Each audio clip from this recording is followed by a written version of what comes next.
Sabi nila, kapag dumarating ang takip silim at naglalaho ang liwanag ng araw, unti-unting nagsasaluhan ang ating mundo at ang mundo ng mga espiritu.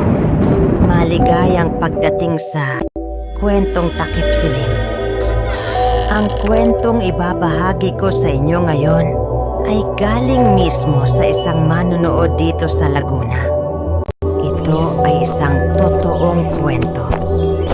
Nangyari ito sa kanya noong siya ay 19 na taong gulang pa lamang.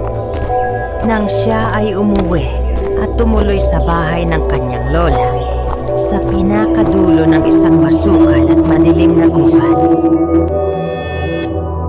Ngunit nakagawa siya ng isang malaking pagkakamali. Binaliwala niya ang bala ng matatanda. Kapag lumabas ka na sa bahay, huwag mong lingunan. Ito ang kanyang nakakikilabot na karanasan.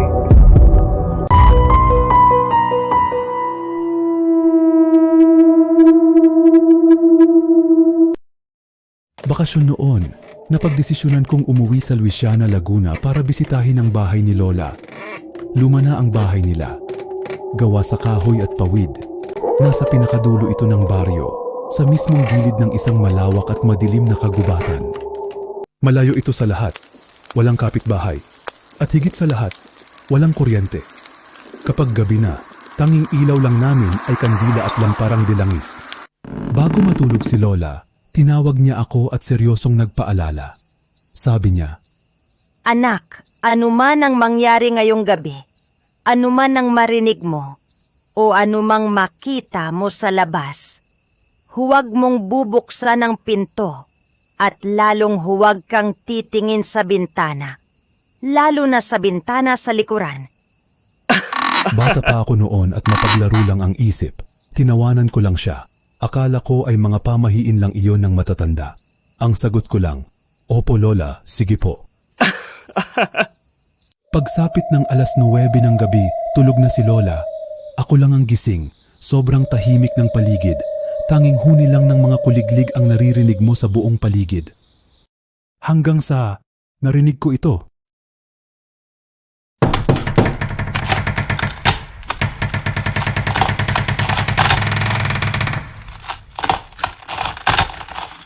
Nanigas ako sa kinatatayuan ko. Napatingin ako sa bintana. Dahil sa lamig ng gabi, lumalabo at umaambo ng salamin nito. Tapos, may narinig akong boses. Boses ng isang babae. Mahina, malambing, tinatawag ang pangalan ko. Michael, buksan mo ang pinto. Nandito na ako. Akala ko ay pinsan ko lang iyon na dumalaw. Tumayo ako at dahan-dahang lumapit sa pinto. Hawak ko na ang seradura, handang buksan ito. Pero bigla, naalala ko ang sinabi ni Lola, huwag mong bubuksan. Natigilan ako. Sa mismong sandaling iyon, ramdam ko ang sobrang bilis ng tibok ng puso ko. Boom bump, boom bump. Napatingin ako sa bintana sa likuran. Yung bintanang ipinagbabawal ni Lola. Dahil sa kuryosidad, sumilip ako.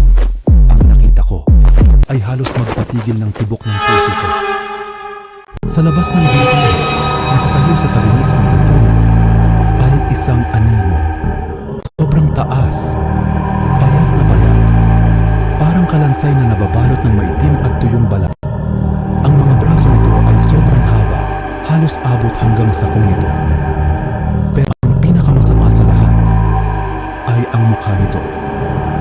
Wala itong ilong, wala itong pahinga. Dalawa lang ang nakikita mo, malalaki, bilog at kumikinang na pulang mata.